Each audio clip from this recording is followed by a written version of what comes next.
فأعوذ بالله من الشيطان الرجيم بسم الله الرحمن الرحيم واتبعوا ما تتلو الشياطين على ملك سليمان وما كفر سليمان ولكن الشياطين كفروا يعلمون الناس السحر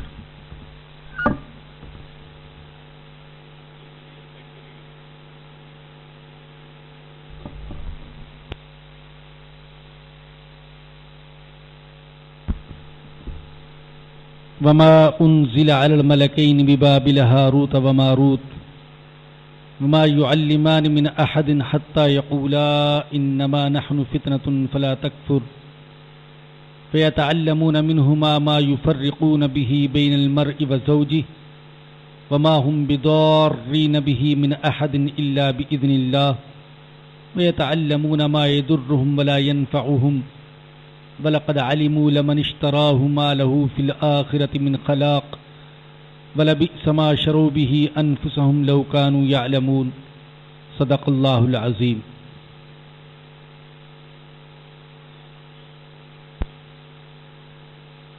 میرے بزرگوں اور دوستو، بہنوں اور بیٹیوں،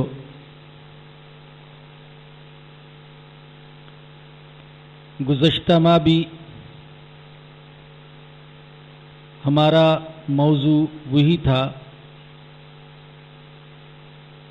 جو آج ہے، یعنی جادو اور ٹونے ٹوٹکے کی حقیقت۔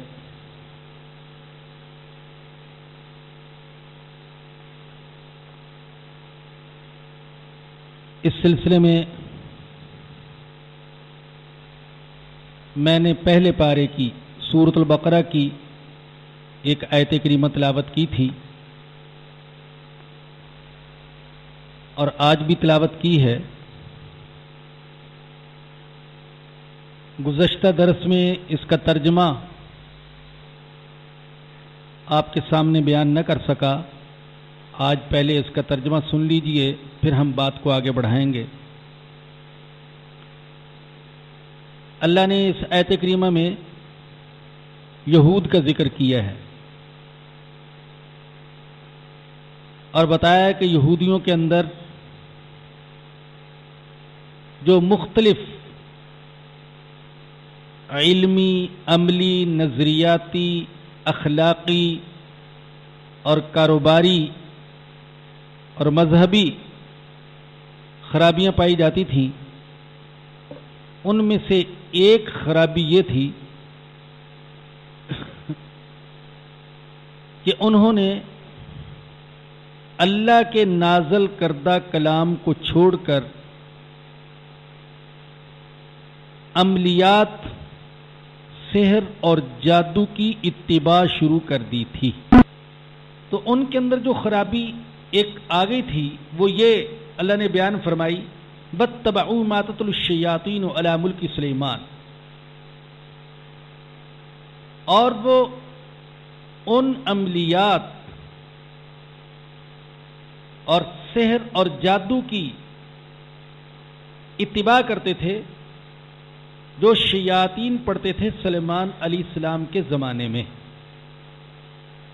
اور اللہ فرماتے وما کفر سلیمان، سلیمان نے کفر نہیں کیا، ولکن الشیاطین کفروا، بلکہ شیاطین کفر کرتے تھے۔ یعلمون الناس السحر، وہ لوگوں کو سحر اور جادو سکھاتے تھے۔ وما انزل علی الملکین ببابل ہاروت وماروت، دو طرح سے اس کا معنی کیا گیا ہے۔ ایک معنی یہ کہ یہودی ایک تو اتباع کرتے تھے ان عملیات کی جو شیاطین ان کو سکھاتے تھے، اور دوسرے اتباع کرتے تھے ان عملیات کی جو بابل شہر میں ہاروت اور ماروت نام کے دو فرشتوں پر نازل کیا گیا۔ ایک معنی یہ کیا گیا ہے، اور دوسرا معنی یہ وما انزل علی الملکین ببابل ہاروت و ماروت، بابل شہر میں ہاروت اور ماروت نام کے دو فرشتوں پر کچھ نازل نہیں کیا گیا۔ وما يعلمان من احد حتى يقولا انما نحن فتنة فلا تكفر. اور وہ دو فرشتے کسی کو کوئی چیز نہیں سکھاتے تھے جب تک کہ یہ وضاحت نہ کر دیتے کہ ہم آزمائش کے لیے آئے ہیں، لہذا تم کفر نہ کرو.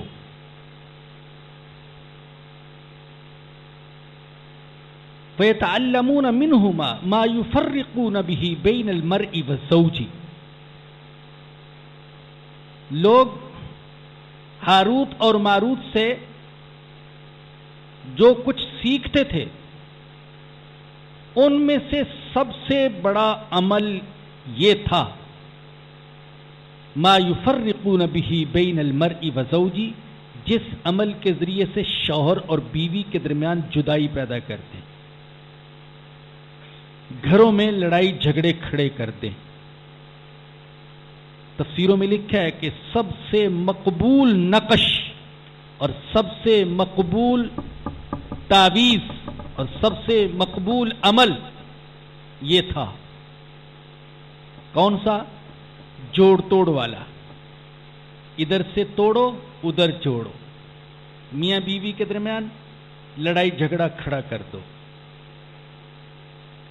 اور آگے اللہ فرماتے ہیں وما هم بضارین به من احد الا باذن اللہ. وہ کسی کو اللہ کے حکم کے بغیر کچھ بھی نقصان نہیں پہنچا سکتے تھے. سیکھتے تھے، کرتے تھے، سحر بھی، جادو بھی، ٹونے ٹوٹکے بھی، تعویذ اور عملیات بھی کرتے تھے، لیکن اللہ نے کہہ دیا میرے حکم کے بغیر کسی کو وہ کچھ بھی نقصان نہیں پہنچا سکتے تھے. ایسا نہیں ہے کہ اللہ نے اس کائنات کا نظام ساحروں کے حوالے کر دیا اور جادوگروں کے حوالے کر دیا اور عملیات والوں کے حوالے کر دیا. ایسا نہیں ہے کہ وہ جو چاہیں کرتے رہیں. اللہ کے حکم کے بغیر کچھ نہیں ہو سکتا.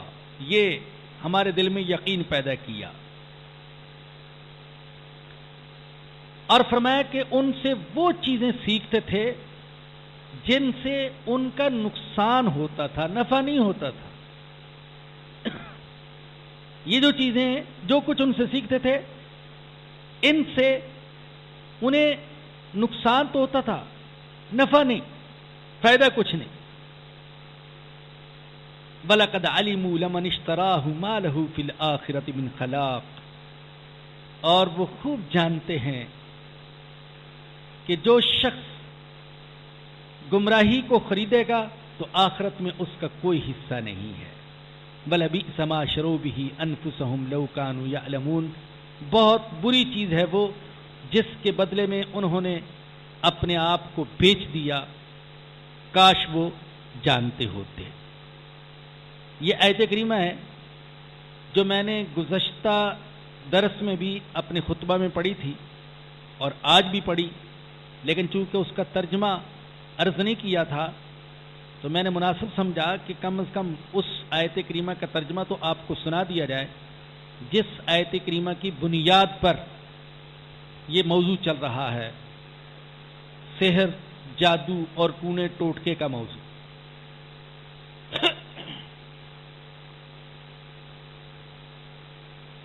گزشتہ درس میں میں نے جو کچھ عرض کیا 2-3 منٹ میں اس کا خلاصہ عرض کر دوں مضمون کو ذہن نشین کرنے کے لیے اور اس کی بنیاد پر بات کو آگے بڑھانے کے لیے.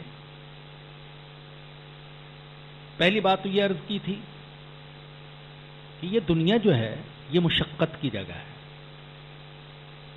مشقت کی جگہ ہے، تکلیف کی جگہ ہے، بیماریوں کی جگہ ہے، حوادث کی جگہ ہے، آلام کی جگہ ہے، مصائب کی جگہ ہے، سانحات کی جگہ ہے، سیلابوں کی جگہ ہے، زلزلوں کی جگہ ہے، زمینی اور آسمانی آفات کی جگہ ہے.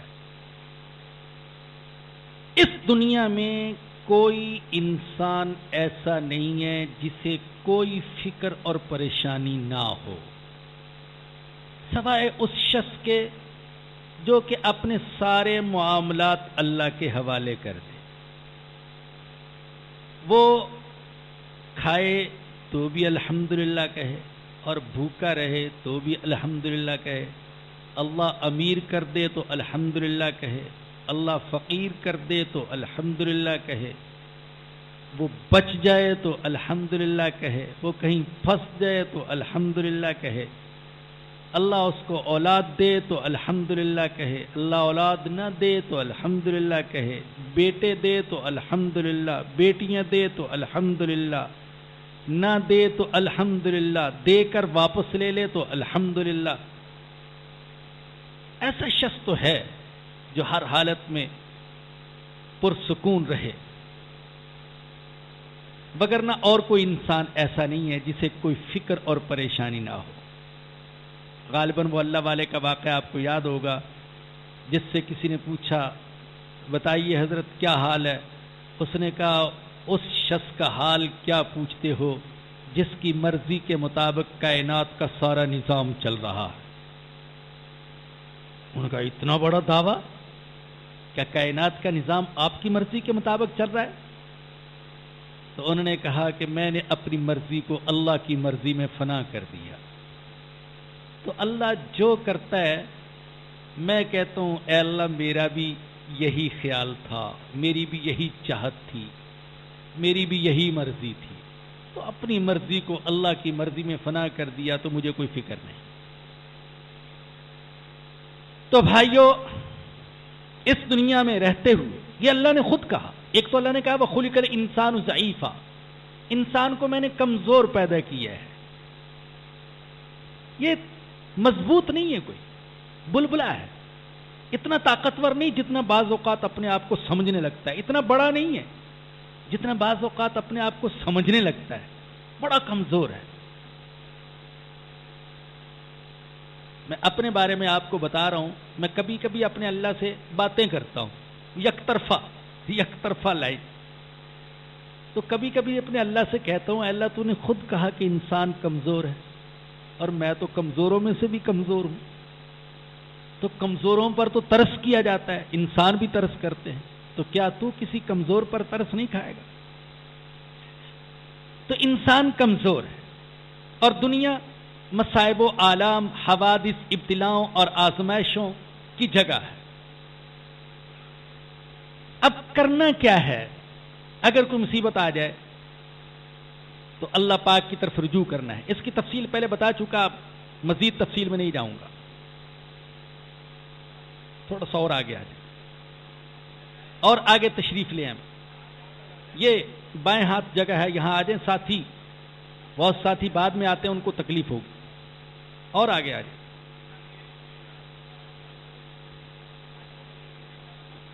وسعت تو بس جنت ہی میں ملے گی، یہاں تو تنگی کا معاملہ ہے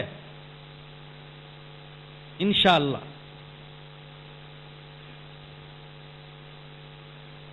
تو ہمیں کہا گیا کہ اللہ پاک کی طرف رجوع کرو. لیکن انسان اپنی کمزوریوں کی وجہ سے بسا اوقات خالق کی طرف رجوع نہیں کرتا، مخلوق کی طرف رجوع کرتا ہے. داتا کی طرف رجوع نہیں کرتا، ان کی طرف رجوع کرتا ہے جو خود بھوک سے پریشان ہوتے ہیں. اس کی طرف رجوع نہیں کرتا جس پر کوئی بیماری نہیں آتی، ان کی طرف رجوع کرتا ہے جو خود بیمار ہے. بہت پہلے کی بات ہے، میں نے ایک دفعہ اشتہار پڑھا ایک حکیم صاحب کے بارے میں کہ فالج کا بھی علاج کرتے ہیں. اب میرے ساتھ معذوری کا مسئلہ ہے، اب تو الحمدللہ میں ویسے اس پر بڑا خوش رہتا ہوں، بڑا مطمئن رہتا ہوں. لیکن اس وقت ابھی نوعمری کا دور تھا، میں نے اشتہار پڑھا تو سوچا کہ بھئی ان کی طرف جاتے ہیں، شاید بہت بڑا اشتہار تھا. تو میں جب ان حکیم صاحب کے پاس پہنچا تو شاید ہی کوئی ایسی بیماری ہو جو حکیم صاحب کو لگی ہوئی نہ ہو. سانس وہ بڑی مشکل سے لے رہے تھے، کھانس رہے تھے مسلسل اور بلغم پھینک رہے تھے. اور ہڈیوں کا ڈھانچہ. میں نے کہا جو خود بیماریوں کا چلتا پھرتا اشتہار ہے وہ میرا علاج کیا کرے؟ تو انسان اس کی طرف رجوع نہیں کرتا جو بیماری سے پاک ہے، ان کی طرف رجوع کرتا ہے جو خود بیماریوں میں مبتلا ہے. یہ انسان کی کمزوری رہی.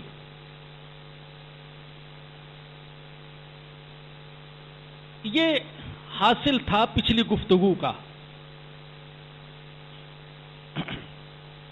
آج کی نشست میں جو عرض کرنا چاہتا ہوں ان میں سے پہلی بات یہ ہے کہ وہ لوگ جن کے بارے میں عام طور پر کہا جاتا ہے کہ ان پر جادو کا اثر ہے، عملیات کا اثر ہے، یا جنات نے ان کو اپنے قابو میں کیا ہوا ہے، تو دیکھا گیا ہے کہ عام طور پر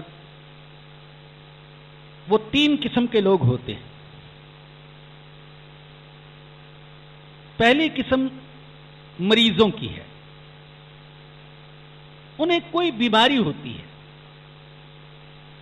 کوئی جسمانی بیماری، کوئی نفسیاتی بیماری، کوئی دماغی بیماری، کوئی اندرونی بیماری.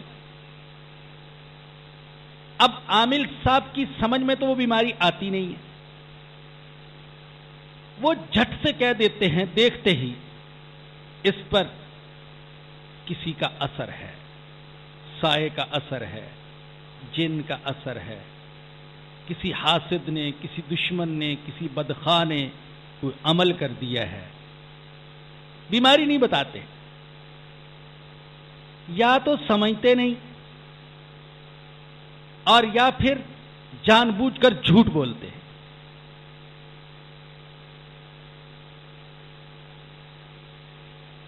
اور شاید میں نے یہ بات کہی تھی، نہیں کہی تو دوبارہ سن لیجیے، اور کہی تھی تو دوبارہ سن لیں. بعض اچھے عاملوں کو دیکھا وہ بھی کہہ دیتے ہیں ایسے لوگوں کو کہ ان پر کوئی اثر ہے. تو میں سوچتا تھا کہ یہ تو نیک لوگ ہیں، یہ کیوں ایسی بات کرتے ہیں؟ ہر ایک کو کہہ دیتے ہیں تجھ پر کوئی اثر ہے. تو مجھے خیال آیا کہ یہ ہیں تو سچے اور نیک لوگ، مگر توریہ کرتے ہیں. توریہ کا معنی کیا ہوتا ہے؟ ذو معنی لفظ بولنا، جس کا مطلب بولنے والے کے دل میں کچھ اور ہو اور سننے والا اس کا مطلب کچھ اور سمجھے. اب دیکھیے، اس دنیا میں رہنے والا کوئی انسان ایسا نہیں جس پر کسی نہ کسی چیز کا اثر نہ ہو. کوئی ایسا نہیں جس پر کوئی اثر نہ ہو. کسی پر موسم کا اثر ہوگا. اس وقت ہم سارے پاکستان والے موسم سے متاثر ہیں. کسی پر موسم کا اثر ہوگا، کسی پر حالات کا اثر ہوگا. اب کراچی کے حالات ہیں، ہم سب متاثر ہو رہے ہیں اس سے. کسی پر موسم کا اثر، کسی پر حالات کا اثر، کسی پر گھر کے معاملات کا اثر، کسی پر کاروبار کے نہ چلنے کا اثر، کسی پر بیماری کا اثر. تو کوئی نہ کوئی اثر تو ہر ایک پر ہے. تو میں بھی کہہ سکتا ہوں دیکھتے ہی کہ آپ پر کوئی اثر ہے، اور یہ بات جھوٹی نہیں ہوگی کہ اثر تو ہے. اب سننے والا فوراً سمجھتا ہے کہ مجھ پر اثر ہے، مطلب یہ کہ مجھ پر جن کا اثر ہے اور مجھ پر کسی کی تعویذ گنڈے کا اثر ہے. حالانکہ عامل صاحب کے دل میں اس کا مطلب کچھ اور ہوتا ہے. تو پہلی قسم کے لوگ جن کے بارے میں اثرات کا اندیشہ ظاہر کیا جاتا ہے، یہ وہ ہوتے ہیں جو بیمار ہوتے ہیں، کسی بیماری میں مبتلا. اور بیماریاں بے شمار ہیں. آج کل تو نئی نئی بیماریاں دریافت ہو رہی. ایسا بھی ہوا کہ کسی بیماری میں مبتلا کے بارے میں کہہ دیا کہ اس پر جن کا اثر ہے، اور پھر عامل نے اس بیچارے کی ڈنڈوں سے پٹائی شروع کی.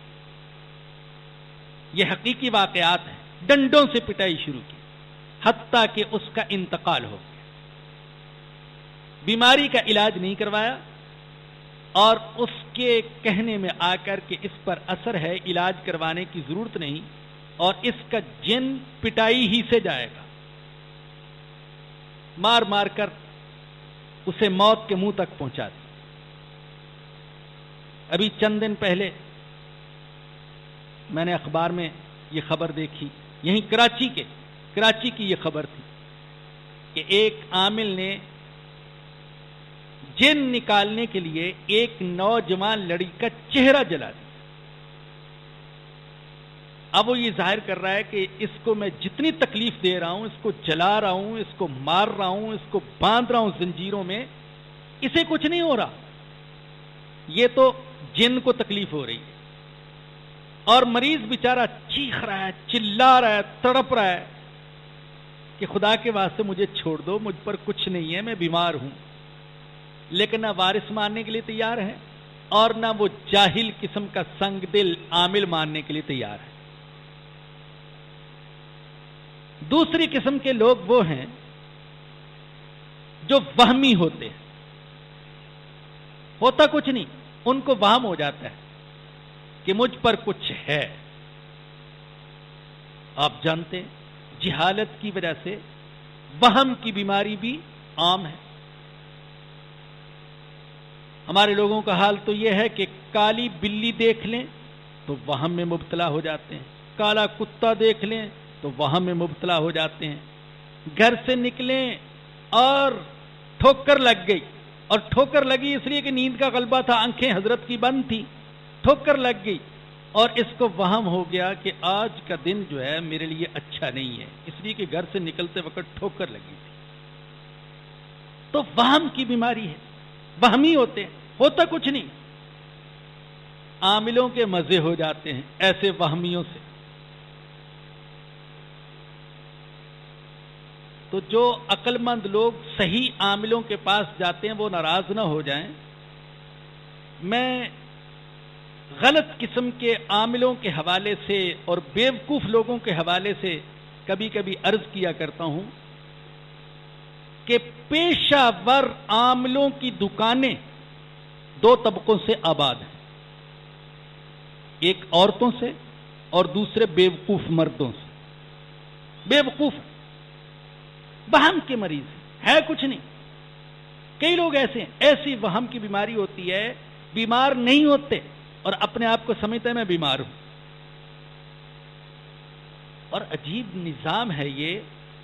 اگر بیمار اپنے آپ کو سمجھے کہ مجھے کچھ نہیں، ایسی معمولی بیماری ہے، تندرست ہوں، تو بسا اوقات اس کے لیے سخت سے سخت بیماری کا مقابلہ کرنا آسان ہو جاتا ہے.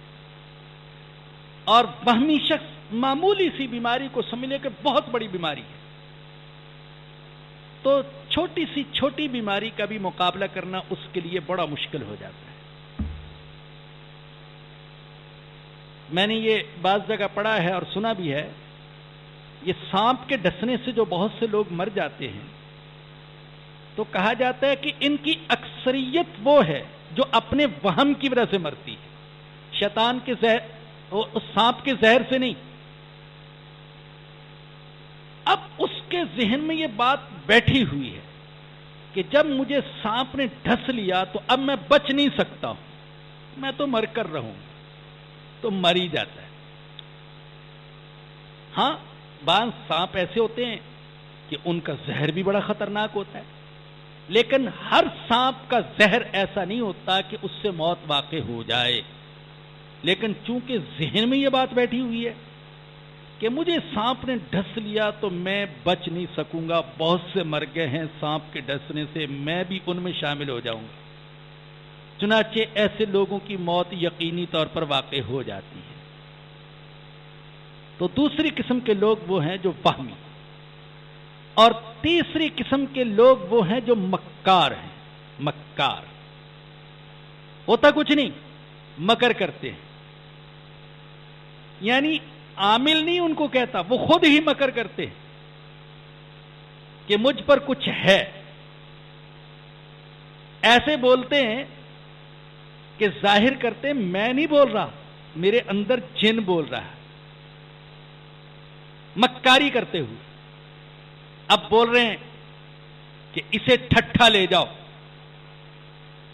اسے ٹھٹھا لے جاؤ. حالانکہ خود ہی کہہ رہا ہے، اپنے آپ کو کہہ رہا ہے اسے ٹھٹھا لے جاؤ، لیکن ظاہر یہ کر رہا ہے کہ میں نہیں بول رہا، جن بول رہا ہے اسے ٹھٹھا لے جاؤ. لاہور کی سیر کرنے کو دل چاہا، کہہ دیا اسے لاہور لے جاؤ، ہم اس کو نہیں چھوڑیں گے، اگر یہ کراچی میں رہا اس کو زندہ نہیں چھوڑیں گے، اس کو 2 دن کے اندر اندر لاہور پہنچا دو اور داتا دربار پہنچا دو 2 دن کے اندر. ایسے لوگ بھی ہیں جو داتا سے اپنی مسجد میں نہیں مانگتے، داتا دربار میں جا کر مانگتے ہیں. اللہ اکبر. ہمارے ساتھی حج میں تھے، انہوں نے بتایا کہ ہم نے ایک نوجوان کو کعبہ کے قریب یہ دعا کرتے ہوئے سنا،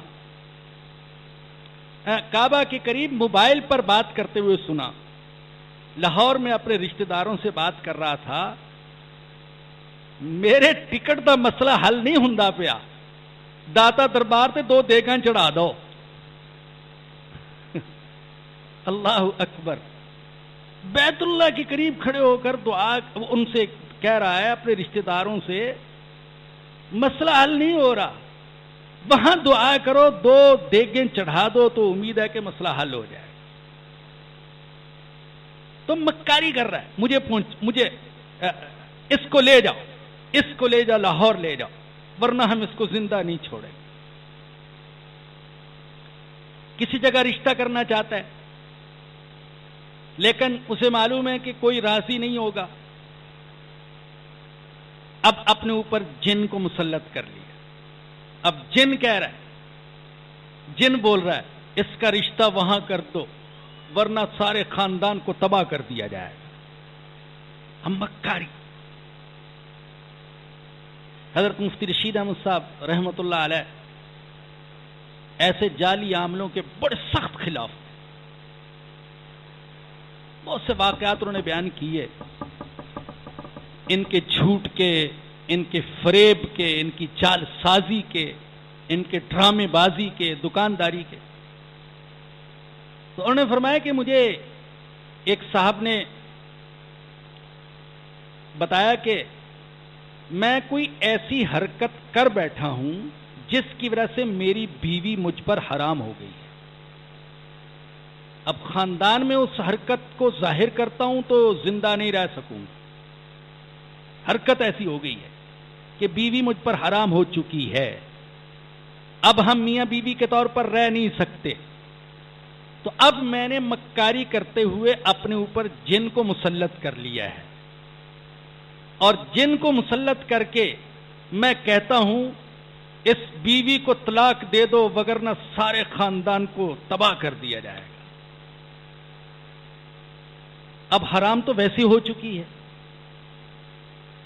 طلاق ظاہر ہوش و حواس میں دے نہیں سکتا کہ لوگ پوچھیں گے وجہ کیا ہے، حرام کیوں ہوئی ہے یہ بھی نہیں بتا سکتا. تو اب ڈرامے بازی کر کے کہ مجھ پر جنات کا قبضہ ہے اور جنات طلاق دینے پر مجبور کر رہے ہیں ورنہ میں زندہ نہیں رہ سکوں گا. تو مفتی صاحب نے فرمایا بہتر یہی ہے کہ تم اس مکر کو جاری رکھو اور جن کے قبضے کی حالت میں طلاق دے کر جان چھڑا لو. حرام تو وہ ویسی ہو چکی، اور اعتراف کرنے کی تمہارے اندر جرت نہیں ہے، تو یہی مکر ہی ٹھیک ہے. تو یہ 3 قسم کے لوگ ہوتے ہیں. بیمار ہوتے ہیں لیکن عامل اس کی بیماری نہیں بتاتا. وہمی ہوتے ہیں، اپنے آپ کو خام خواہ سمجھتے ہیں کہ مجھے کچھ ہو گیا ہے. اور مکار ہوتے ہیں، جھوٹے فریبی، مکر کے ذریعے سے اپنا الو سیدھا کرنا چاہتے ہیں. ہر ایک کا علاج مختلف ہے. مریض کا علاج اور ہے، وہمی کا علاج اور ہے، مکار کا علاج اور ہے۔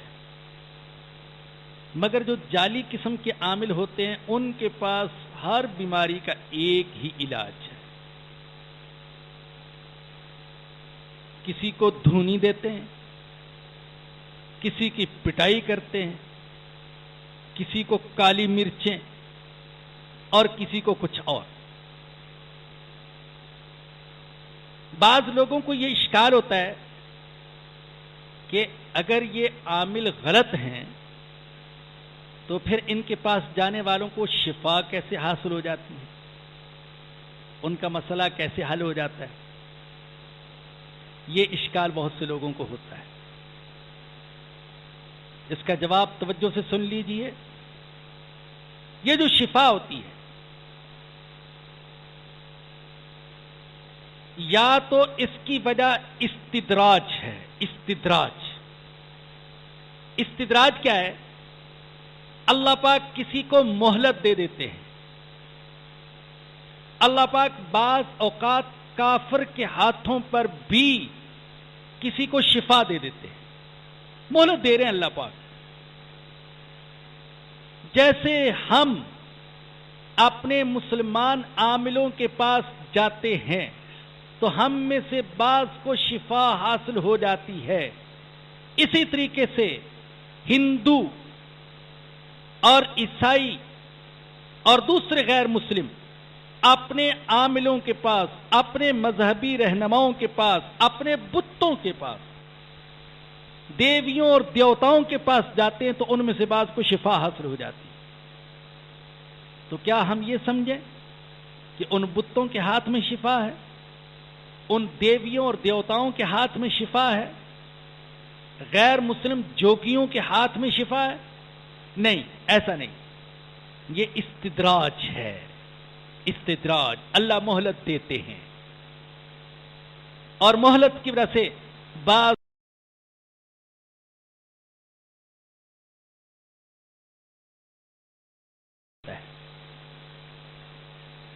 دوسری وجہ، اس کی دوسری وجہ شیطانی تصرف ہے۔ جیسے رحمان اپنے بندوں کا دوست ہے اور ان کے مسائل حل کرتا ہے، شیطان اپنی اتباع کرنے والوں کا دوست ہے اور جو اللہ نے اس کو طاقت دی ہے اس کے ذریعے سے ان کے مسائل حل کرنے کی کوشش کرتا ہے تاکہ وہ اپنے کفر اور شرک پر یا اپنی غلط حرکات پر مزید مضبوطی سے جم جائے۔ شیطان ان کے لیے کچھ کرتا ہے تو شیطانی تصرف ہوتا ہے۔ اس کی تیسری وجہ یہ کہ اللہ کی طرف سے ہر بیماری کا ایک وقت متعین ہے، ہر بیماری کا ایک وقت متعین ہے۔ وہ آپ نے سنا ہوگا، نزلے اور زکام کے حوالے سے ایک جملہ مشہور ہے کہ نزلے کا اگر علاج کریں تو 3 دن میں شفا حاصل ہو جاتی ہے، علاج نہ کریں تو بھی 3 دن میں شفا حاصل ہو جاتی ہے۔ تو اللہ کی طرف سے ہر بیماری کے لیے ایک وقت متعین ہے، ہر امتحان کا ایک وقت متعین ہے، ہر آزمائش کا ایک وقت متعین ہے۔ اب وقت متعین پر جب وہ بیماری دور ہو جاتی ہے یا وہ مسئلہ حل ہو جاتا ہے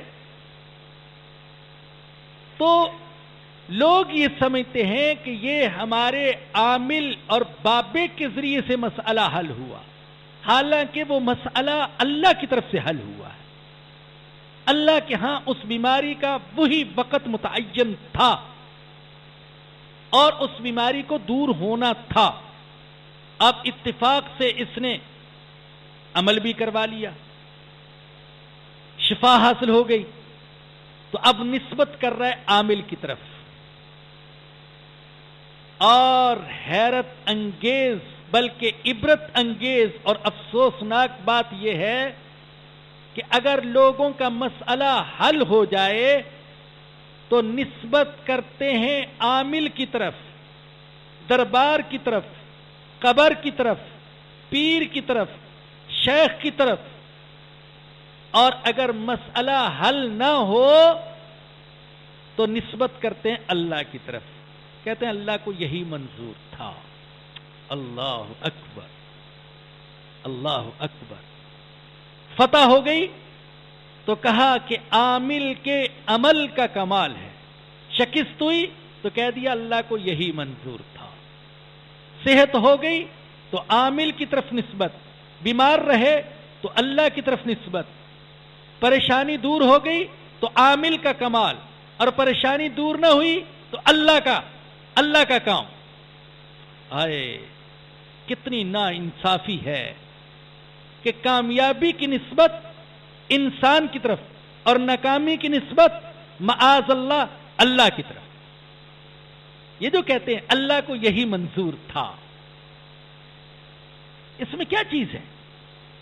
یعنی ناکامی اللہ کو منظور، ناکامی اللہ کی طرف سے، اور کامیابی وہ عامل کے عمل کا کمال۔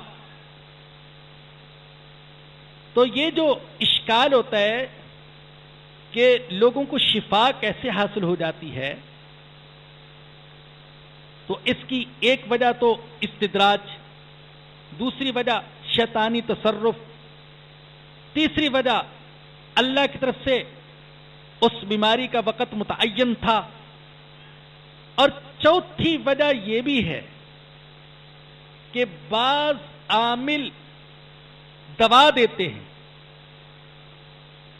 لیکن اپنے عمل کے پردے میں، یہ نہیں کہتے یہ دوا ہے، کہتے یہ میرا عمل ہے۔ تو حقیقت میں وہ بیماری کی دوا دے رہے مگر دوا کے دینے کو ظاہر نہیں کرتے، پانی میں کچھ ملا دیا، تیل میں کچھ ملا دیا، کوئی اور چیز کہہ دی لے آؤ میں دم کر دوں گا، اس میں دوا ملا دی اور کہا کھلا دو، شفا مل گئی، تاکہ لوگوں کا ذہن اس طرف نہ جائے کہ بیماری کا علاج کرنے سے شفا ملی، مگر بلکہ ذہن اس طرف رہے کہ جو کچھ ہوا ہے وہ عامل کے عمل سے ہوا ہے۔ معاذ اللہ۔ جو سوالات اٹھائے گئے تھے ان کے جوابات بھی دینا ضروری ہے۔ ایک سوال یہ اٹھایا گیا تھا کہ جنات، معقلات اور جادو حقیقت ہے یا افسانہ؟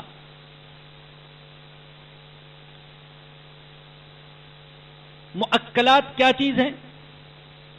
واللہ عالم بالصواب۔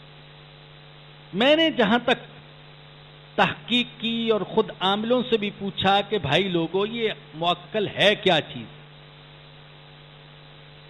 یہ تو بتاؤ۔ تو بعض کہتے ہیں کہ یہ جن ہے، بعض کہتے ہیں کہ کوئی فرشتہ ہوتا ہے، اللہ اس کے ذمے لگا دیتے ہیں کہ تم یہ کام کرو ان کا۔ یہ مختلف باتیں ان کے اندر پائی جاتی ہیں۔ یہ بھی وہ عامل ہیں جو کچھ خدا خوفی دل میں رکھتے ہیں تو وہ اس طرح کی بات کرتے ہیں، وگرنہ بہت سے تو ایسے بھی ہیں جو اپنے قبضے میں غیبی طاقتوں کے ہونے کے دعوے کرتے ہیں کہ میرے قبضے میں بعض غیبی طاقتیں ہیں، ان کے ذریعے سے میں جو چاہوں کروا سکتا ہوں۔ یہ دعوے کرتے ہیں لوگوں کے سامنے، اور لوگ یقین رکھتے ہیں کہ واقعی اس کے قبضے میں کوئی غیبی طاقتیں ہیں۔ چنانچہ یہ غیب کی خبریں بھی بتا سکتا ہے، اور دور سے کسی کو اٹھا کے بھی لا سکتا ہے، اور گھر کے کونے خطرے میں چھپے ہوئے تعویذات بھی نکال سکتا ہے، اور دشمن کی گردن کو توڑوا بھی سکتا ہے۔ جہاں تک جنات کا تعلق ہے تو قرآن میں ان کا ذکر ہے، جادو کا تعلق ہے قرآن میں اس کا ذکر ہے، حدیث میں اس کا ذکر ہے۔ تو ہم جنات کو بھی مانتے ہیں اور جادو کو بھی مانتے ہیں، جادو ہے۔ اور یہاں یہ بھی عرض کر دوں، گزشتہ درس میں جو بات چیت ہوئی تو اب ہمارے مجمع میں تو ہر قسم کے لوگ آتے ہیں، ہر طرح کے لوگ ہیں، یہ کوئی مدرسے کا اجتماع نہیں اور کسی فرقے کی مسجد کا اجتماع نہیں، ایک عمومی اجتماع ہے، ہر طرح کے لوگ آتے ہیں، سیاسی بھی، غیر سیاسی بھی، بریلوی بھی، دیوبندی بھی، شیعہ بھی، بعض اوقات غیر مسلم بھی، ہر طرح کے لوگ آتے ہیں۔ تو پھر جو کچھ بات ہوتی ہے ہر کوئی اپنے اپنے انداز میں اس پر تبصرہ بھی کرتا ہے۔ اب پچھلے درس کے حوالے سے کچھ ایسے دوست آئے ہوں گے، انہوں نے کہا ہم تو نہیں مانتے کہ جادو کی کوئی حقیقت ہے، ہم تو نہیں مانتے کہ جنات کا کوئی وجود ہے۔ مولوی صاحب نے کیسے کہہ دیا؟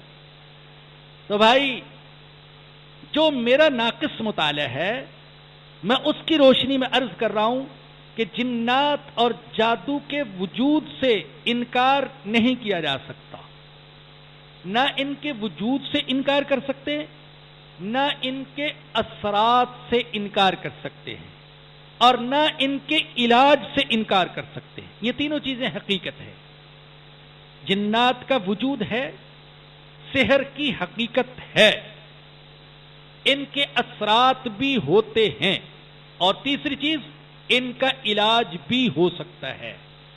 یہ تینوں چیزیں ایسی ہیں کہ ان کا انکار نہیں کیا جا سکتا۔ البتہ یہ جن کے جو قابو کرنے والی سوچ ہے کہ فلاں کو جن نے اپنے قبضے میں لے لیا اور فلاں پر جنات مسلط ہو گئے ہیں، یہ چیز ایسی ہے کہ قابل غور ہے۔ ہمارا تجربہ تو وہ ہے جو ہم نے پہلے عرض کیا کہ ایسے لوگوں کی اکثریت یا تو بیمار ہوتی ہے، یا مکار ہوتے ہیں، یا وہمی ہوتے ہیں، اور بسا اوقات عامل اپنی دکان کو چمکانے کے لیے اپنے وہم میں مزید پختہ کر دیتے۔ دوسرا سوال یہ تھا کہ کیا جادو شکن عاملوں اور بابوں کے پاس جانا یہ جائز ہے؟ پہلا جواب یہ ہے کہ اس عقیدے سے جانا کہ ان کے پاس کوئی اختیار ہے جس کے ذریعے سے یہ میرا مسئلہ حل کر دیں گے، یہ بالکل غلط ہے۔ کسی انسان کے پاس کوئی اختیار نہیں ہے۔ اس کائنات کا نظام چلانے والا اللہ ہے، بیماری دینے والا بھی اللہ اور شفا دینے والا بھی اللہ، امیری عطا کرنے والا بھی اللہ اور فقیری میں رکھنے والا بھی اللہ، اولاد دینے والا بھی اللہ اور اولاد لینے والا بھی اللہ۔ اس کائنات کا ایک پتہ تک ہل نہیں سکتا جب تک اللہ نہ چاہے، ایک ذرہ اپنی جگہ سے ہٹ نہیں سکتا جب تک کہ اللہ نہ چاہے، کسی بیمار کو شفا نہیں مل سکتی جب تک کہ اللہ نہ چاہے، کسی کا کوئی مسئلہ حل نہیں ہو سکتا جب تک کہ اللہ نہ چاہے۔ تو کسی کے پاس کوئی اختیار نہیں، اس کو صاحب اختیار سمجھ کر اس کے پاس جانا یہ شرکیہ عقیدہ ہے، یہ عقیدہ توحید نہیں ہے۔ دوسرا جواب یہ ہے کہ اس سوچ کے تحت کسی عامل کے پاس جانا کہ اسے علم غیب حاصل ہے اور یہ غیب کی خبریں بتا سکتا ہے، یہ بھی مشرکانہ سوچ ہے۔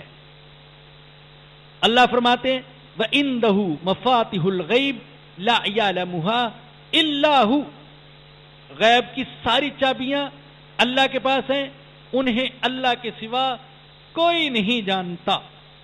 وَمَا تَسْقُطُ مِنْ وَرَقَةٍ إِلَّا يَعْلَمُهَا، درخت سے پتا گرتا ہے تو اللہ کو علم ہوتا ہے۔ وَلَا حَبَّةٍ فِي ظُلُمَاتِ الْأَرْضِ، کوئی کاشتکار زمین کی تاریکی میں دانہ ڈالتا ہے، اللہ کو علم ہوتا ہے۔ وَلَا رَطْبٍ وَلَا يَابِسٍ إِلَّا فِي كِتَابٍ مُبِينٍ، ہر تازہ اور خشک چیز کا علم اللہ کو ہوتا ہے۔ تو کسی عامل کو غیب کا علم حاصل نہیں ہے اور غیب کی خبریں نہیں بتا سکتا۔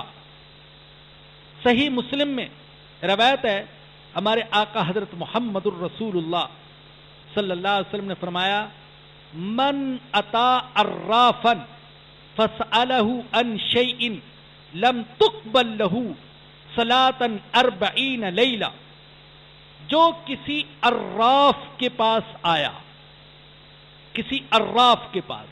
عراف کون ہے؟ عراف جیسے آپ جانتے ہیں کہ یہ عرفان سے ہے، اور عرفان کا معنی ہوتا ہے پہچاننا. یہ وہ لوگ تھے جو غیب کے جاننے کا دعویٰ کرتے تھے کہ ہم بتا سکتے ہیں گم شدہ چیز کہاں ہے، گم شدہ انسان کہاں ہے.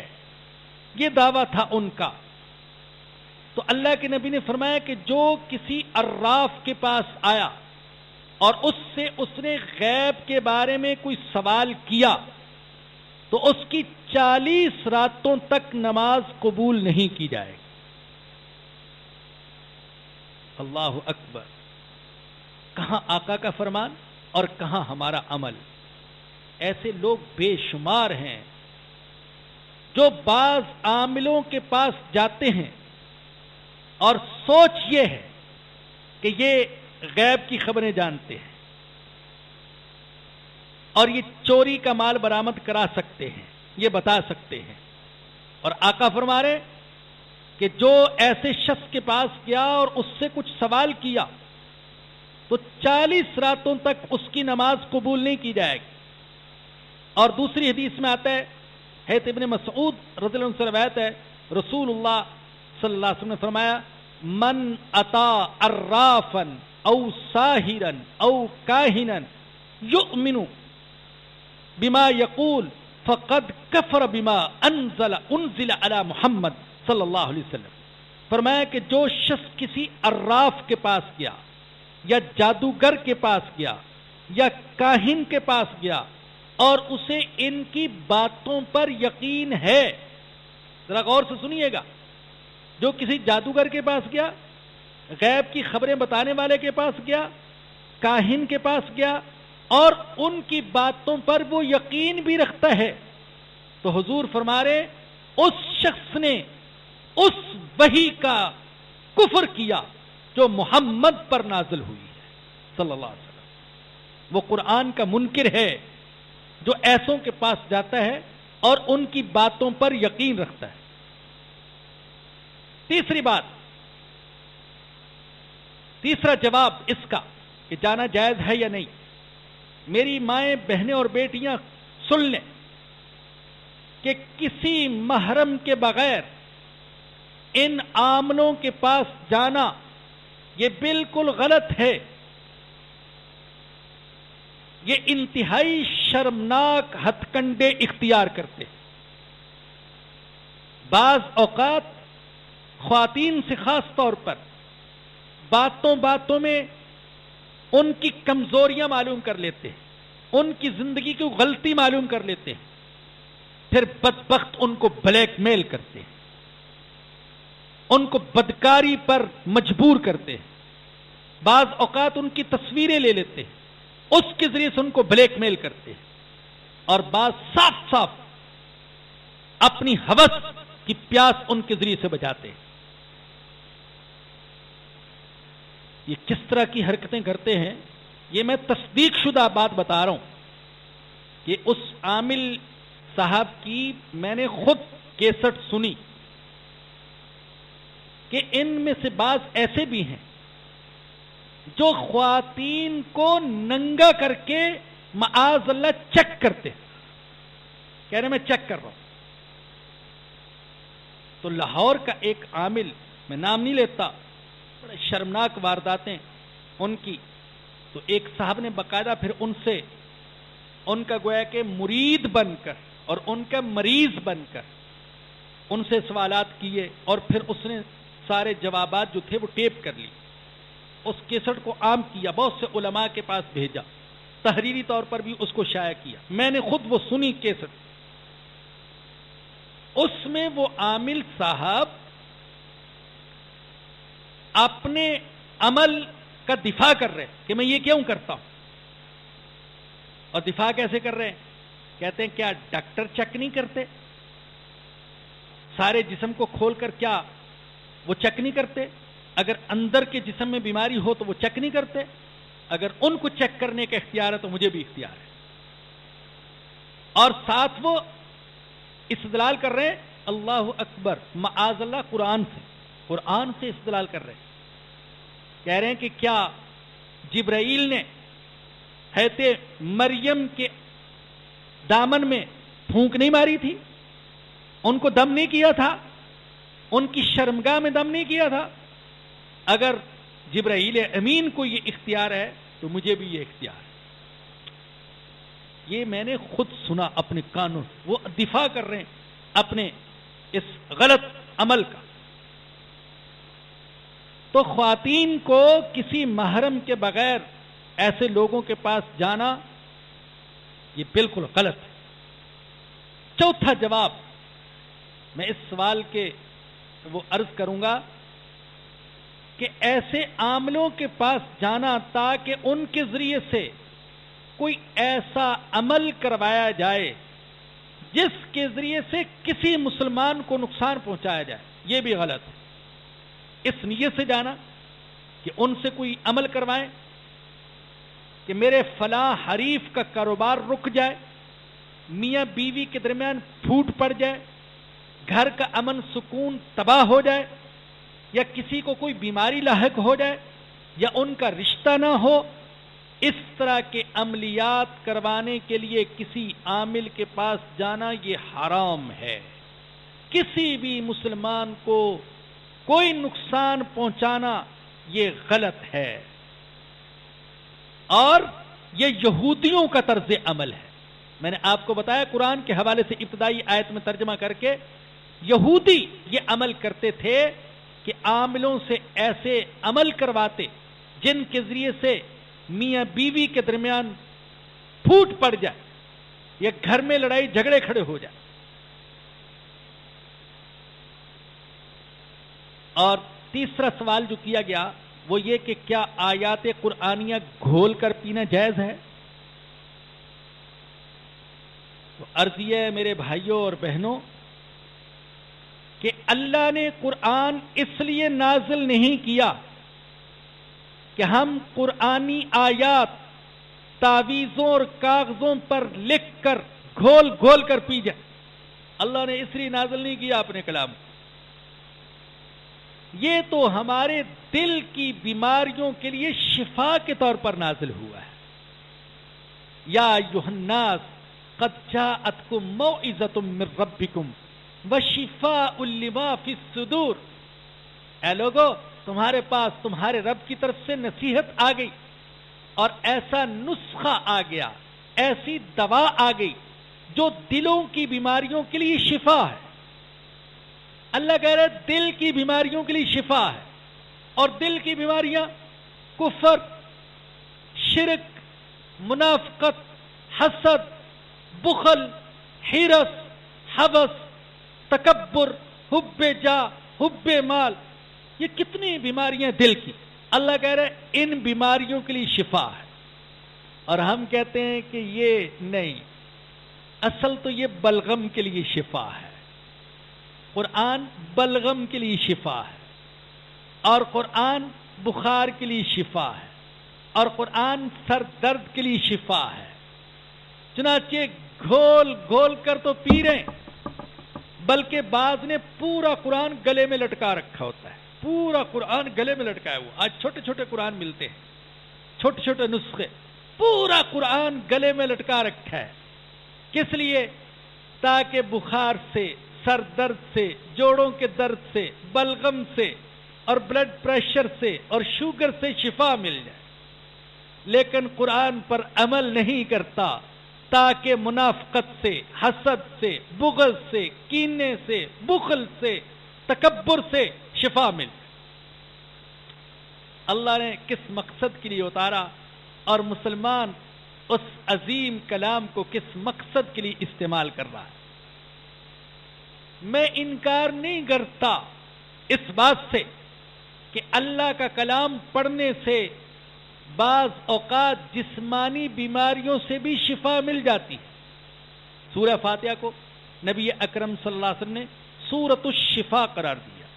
صحابہ اکرام نے سانپ سے ڈسے ہوئے ایک فرد پر سورہ فاتحہ پڑھ کر دم کیا، اللہ نے اس کو شفا عطا فرما دی۔ میں اسے انکار نہیں کرتا، لیکن قرآن کا مقصد نزول جسمانی بیماریوں سے شفا نہیں، روحانی بیماریوں سے شفا ہے، عملی بیماریوں سے شفا ہے، نظریاتی بیماریوں سے شفا ہے، اخلاقی بیماریوں سے شفا ہے۔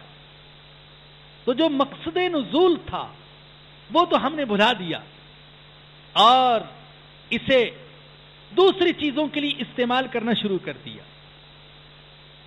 اگر ہر بیماری کے لیے صرف قرآن پڑھنا ہی کافی ہوتا تو ہمارے آقا حضرت محمد الرسول اللہ صلی اللہ علیہ وسلم جڑی بوٹیوں سے صحابہ کرام کو علاج کی تاکید نہ فرماتے، جبکہ حضور نے صحابہ کرام کو جڑی بوٹیوں سے علاج کرنا سکھایا ہے۔ آپ جانتے ہیں طب نبوی یہ مستقل ایک باب ہے۔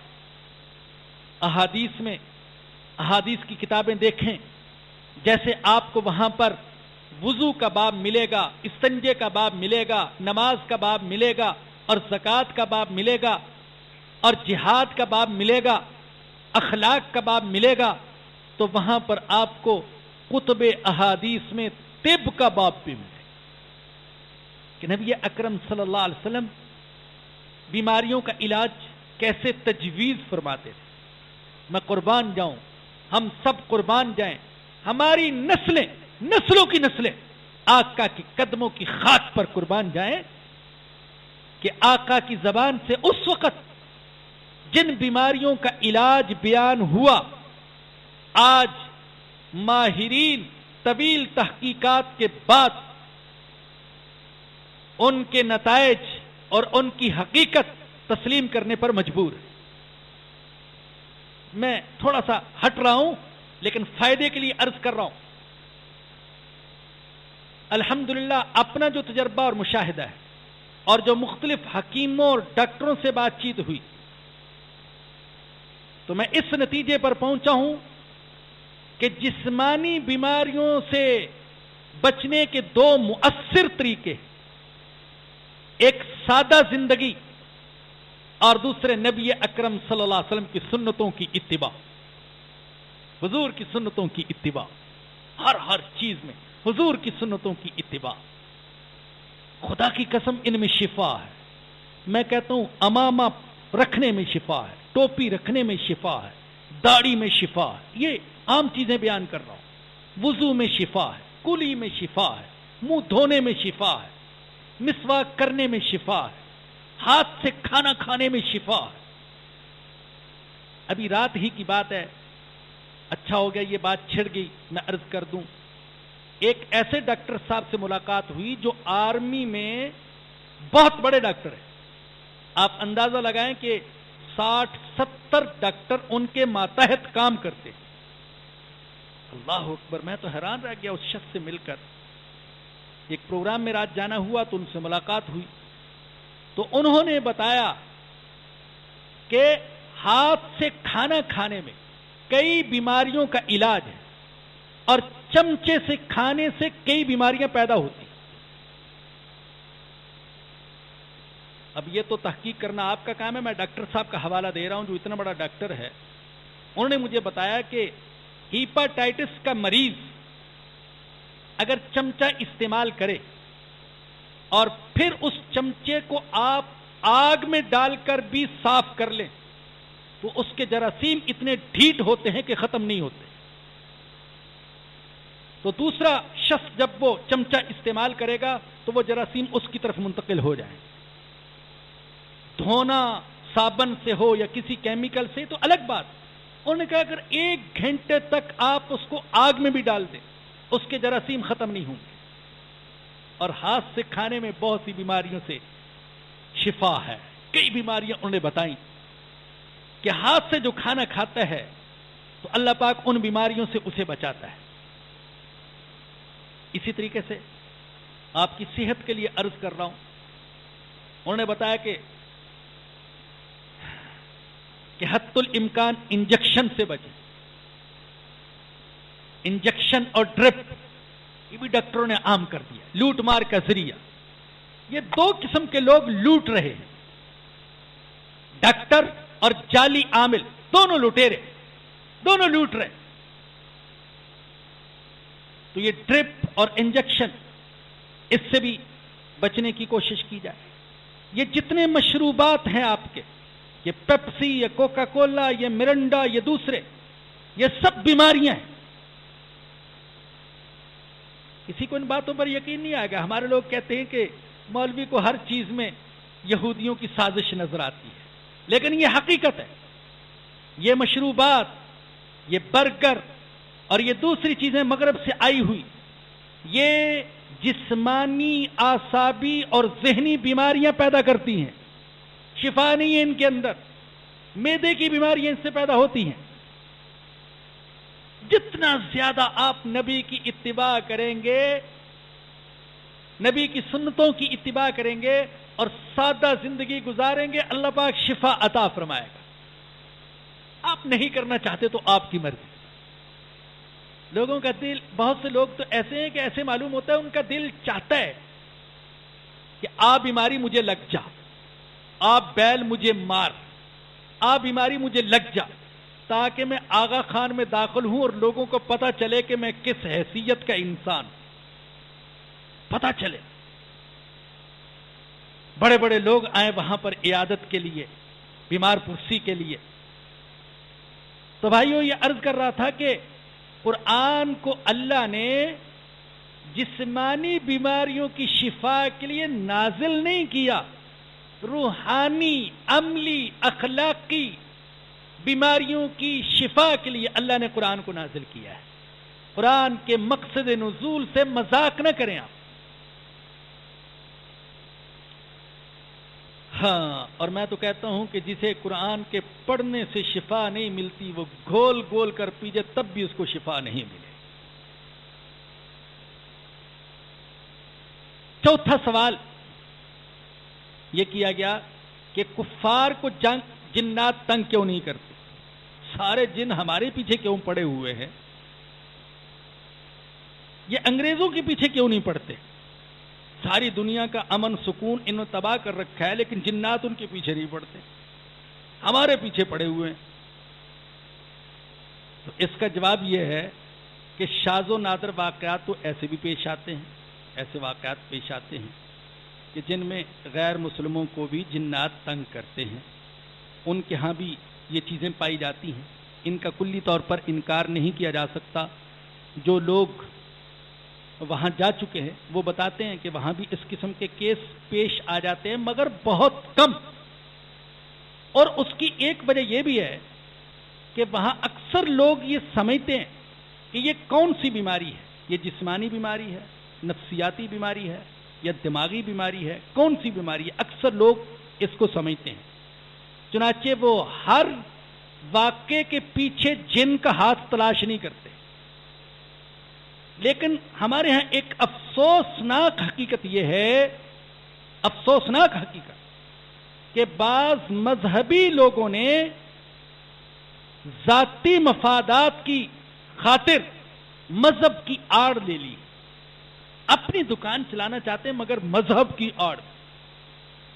چنانچہ لوگوں کو وہمی بنا دیا، ہر ایک کو، کہ تجھ پر جنات کا اثر ہے، تجھ پر جادو کا اثر ہے.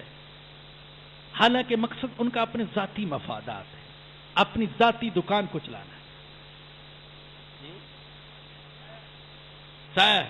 یہ بھی بہت بڑے عامل ہیں ہمارے. ہاں، تو میں نے ان سے عرض کیا آپ صدارت کریں، آپ کی صدارت میں آپ کے خلاف تقریر کروں گا.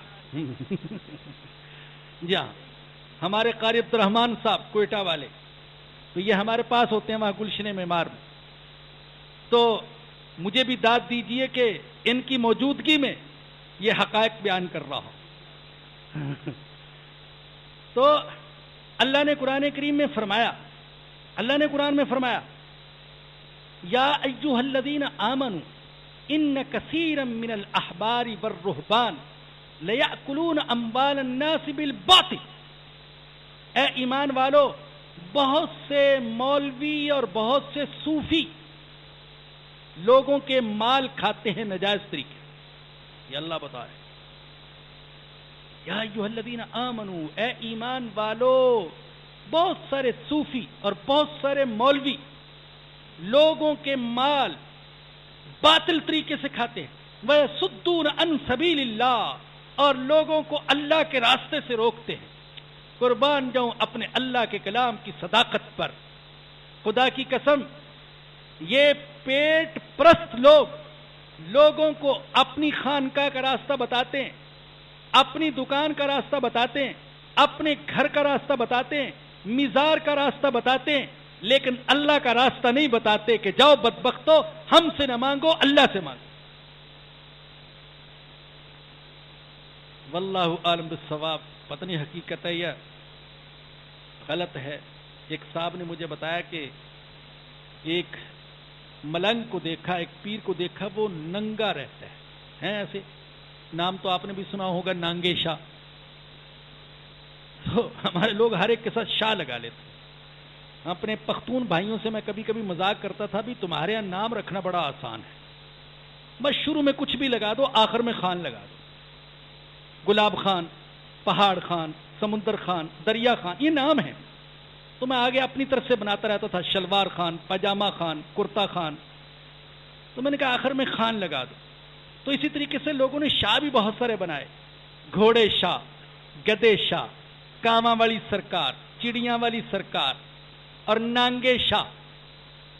تو مجھے کسی نے بتایا کہ وہ ننگا رہتا تھا، اور جو لوگ اس کے پاس آتے تو بعض لوگ روٹی پیش کرتے تھے، اور وہ روٹی اپنی شرمگاہ کے ساتھ لگاتا تھا اور پھر پھینکتا، اور وہ کھا جاتے تبرک سمجھ کر۔ یہ مجھے بالکل ایک بات آدمی نے بتایا، واللہ عالم بالصواب۔ اور اس سے کسی نے پوچھا کہ تم ایسا کیوں کرتے ہو؟ واللہ عالم۔ تو اس نے کہا کہ جو اللہ کے دربار کو چھوڑ کر میرے پاس آتے ان کا علاج یہی ہے۔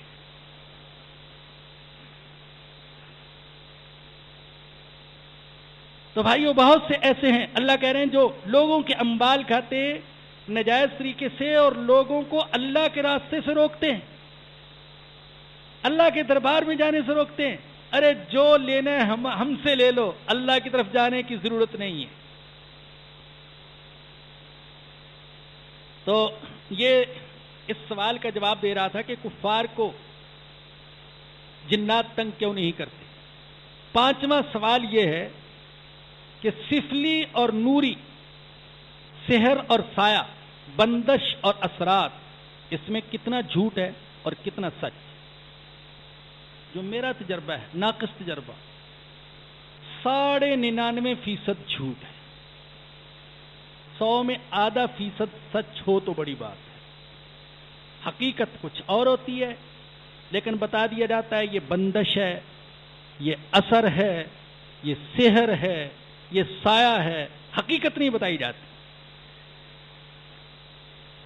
چھٹا جواب یہ ہے کہ گھر گھر میں لڑائی جھگڑے، ذہنی اور مالی پریشانیوں کا حقیقی سبب کیا ہے؟ حقیقی سبب آپ سننا اگر چاہتے ہیں لڑائی جھگڑے کا اور ذہنی اور مالی پریشانیوں کا، تو جان لیجئے کہ حقیقی سبب اللہ کی نافرمانی ہے اور رسول اکرم صلی اللہ علیہ وسلم سے بغاوت اور بے وفائی ہے۔ ہم نے اللہ اور اس کے رسول سے بے وفائی کی تو پریشانیوں نے ہمارے گھر کا راستہ دیکھ لیا۔ اسی طریقے سے ان کا سبب بد اخلاقی ہے، حرص و حوث ہے۔ یہ گھروں میں جو لڑائی جھگڑے ہوتے ہیں، ان کا بڑا سبب زبان درازی۔ بعض اوقات شوہر زبان سوچ سمجھ کر استعمال نہیں کرتا، بعض اوقات بیوی۔ تو زبان کا غلط استعمال یہ گھر میں لڑائی جھگڑوں کی فصل کاشت کرنے کا سبب بنتا ہے۔ ایسے نہیں فرما دیا میرے آقا صلی اللہ علیہ وسلم نے کہ لوگوں کے دوزخ میں جانے کا بڑا سبب یہ زبان ہوگی، یہ زبان۔ بہت سے لوگ اس زبان کی وجہ سے دوزخ میں جائیں گے۔ اور ایسے نہیں فرما دیا آقا نے کہ مجھے تم 2 چیزوں کی حفاظت کی ضمانت دے دو، میں تمہیں جنت کی ضمانت دیتا ہوں، ایک شرمگاہ کی حفاظت، دوسرے زبان کی حفاظت۔ اسی طریقے سے اب کاروباری حالات جو ہوتے ہیں، کاروباری حالات میں پریشانیاں کیوں آتی ہیں؟ بعض اوقات عالمی حالات ایسے ہوتے ہیں، بعض اوقات ملکی حالات ایسے ہوتے ہیں، بعض اوقات بے برکتی کا سبب سودی کاروبار ہوتا ہے، حرام کا کاروبار ہوتا ہے، بعض اوقات کاروباری پریشانیوں کا سبب اور مالی پریشانیوں کا سبب اپنے معیار زندگی کو بلند کرنے کی ہوس ہوتا ہے۔ ہم میں سے ہر ایک اپنے معیار زندگی کو بلند کرنا چاہتا ہے۔ مہنگائی اپنی جگہ، بے روزگاری اپنی جگہ، کاروباری رکاوٹیں اپنی جگہ، لیکن ایک بڑا سبب یہ ہے کہ ہم میں سے ہر ایک اپنے معیاری زندگی کو بلند سے بلند تر کرنا چاہتا ہے۔ پریشانی ہے، پریشانی۔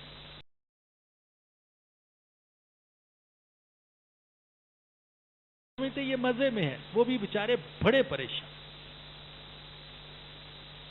ابھی گزشتہ دنوں اسلام آباد جانے کا اتفاق ہوا، تو ہمارے ساتھی کو جاننے والے تھے تو انہوں نے کھانے کا انتظام وہاں کیا تھا۔ اب اتنا بڑا بنگلہ کہ شاید اس عمارت کے برابر تو اس کا لان ہی ہو، اور وہ جو بدنام علاقہ ہے اور بدنام ہوا ہمارے پرویز مشرف صاحب کی وجہ سے، چک شہزاد، اس علاقے میں ان کا بنگلہ۔ اب اتنا کشادہ لان، کئی گاڑیاں کھڑی ہیں۔ اب کھانا کھانے کے بعد انہوں نے کہا جی دعا کر دو۔ میں نے دعا کروا دی خاموشی سے۔ الحمدللہ کوشش ہوتی ہے کہ بھئی دکھاوا نہ ہو، ریاکاری نہ ہو، تو ایسی خاموشی سے دعا کروا دی۔ اب یہ کہ اے اللہ اس بنگلے والے پر رحم فرما، اس سیٹھ صاحب کے کاروبار میں ترقی دے۔ تو ایسے سنا سنا کر دعا کروں گا، سیٹھ خوش ہو جائے گا، اللہ خوش نہیں ہوگا۔ تو میں نے خاموشی سے دعا کرا دی۔ تو بعد میں وہ ساتھی جو ہمیں لے گئے تھے، انہوں نے میرے کان میں کہا کہ یہ بہت پریشان ہے، مالی اعتبار سے بہت پریشان ہے۔ تو چونکہ پردے کے پیچھے خواتین بھی ہوں گی، تو یہ چاہتے ہیں ذرا بلند آواز سے ان کی مالی پریشانیوں کے لیے دعا کر دیں۔ اللہ اکبر۔ میں نے کہا دیکھو، جن کے بنگلے کو دیکھ کر غریب لوگوں کے منہ میں پانی آتا ہوگا اور وہ سمجھتے ہوں گے کیسے مزے میں ہیں، اور جب وہ چمچماتی گاڑیوں میں نکلتے ہوں گے تو جیسے فرعون کو، قارون کو لوگ دیکھتے تھے نا، اللہ نے قرآن میں کہا، یہ اللہ نے ہماری کہانی بیان کی ہے قرآن میں، ہماری کہانی۔ قارون جب نکلتا تھا اپنے لاؤ لشکر کے ساتھ اور چمک دھمک کے ساتھ، تو ہمارے جیسے لوگ اس کو دیکھ کر کہتے تھے یا لیت لنا مثل ما اوتی قارون، کاش ہمارے پاس بھی ویسی دولت ہوتی جیسے قارون کے پاس ہے، انہ لذو حظ عظیم، یہ تو بڑے نصیبے والا ہے۔ آئے اب بتائیے، ہم نہیں کہتے ایسے سرمایہ داروں کو دیکھ کر اور بڑے نصیبے والا ہے، ترقی کر گیا، میں تو بدو کا بدو ہی رہا، مسجد ہی میں رہ گیا، یہ تو مزے کر گیا، بہت آگے نکل گیا۔ لوگ جب بیان کرتے ہیں کسی کے بارے میں، بہت آگے نکل گیا، بہت آگے نکل گیا۔ کیا آگے نکل گیا؟ بڑی گاڑیاں ہیں اس کے پاس، بہت بڑا کاروبار، بہت ہم تو بہت پیچھے رہ گئے، بہت پیچھے رہ گئے۔ ہائے ہائے، ایک عبرت کی بات بتا رہا ہوں، مجبوراً فقیری کی زندگی گزارنا کمال نہیں ہے، اختیاراً فقیری کی زندگی گزارنا یہ محمد مصطفیٰ کی سنت ہے صلی اللہ علیہ وسلم۔ آج جس ڈاکٹر صاحب کا میں ذکر کر رہا ہوں، مجھے بڑا تعجب ہوا، اور میں ایسے لوگوں کو حقیقت میں اللہ کے ولی سمجھتا ہوں۔ بڑا تعجب ہوا، انہوں نے کہا اس شخص کو حکومت کی طرف سے بنگلہ بھی دیا گیا، کار بھی دی گئی ہے، لیکن یہ نہ بنگلہ استعمال کرتا ہے نہ کار استعمال کرتا ہے، یہاں کرائے کے مکان میں رہتا ہے اور موٹر سائیکل پر آتا جاتا ہے۔ اللہ، میں نے کہا یہ ہے نبی کی سنت، نبی کی سنت، خود فقر کو اختیار کرنا نہیں۔ میں اپنے لیے فقیری والی زندگی پسند کرتا ہوں، سرمایہ دارانہ انداز زندگی مجھے پسند نہیں۔ یہ بڑے امتحان کی بات ہے اور بڑا کٹھن معاملہ ہے۔ وہ یہ کر سکتا ہے جو ایمان اور تقوی کے اعتبار سے بڑا مضبوط ہو۔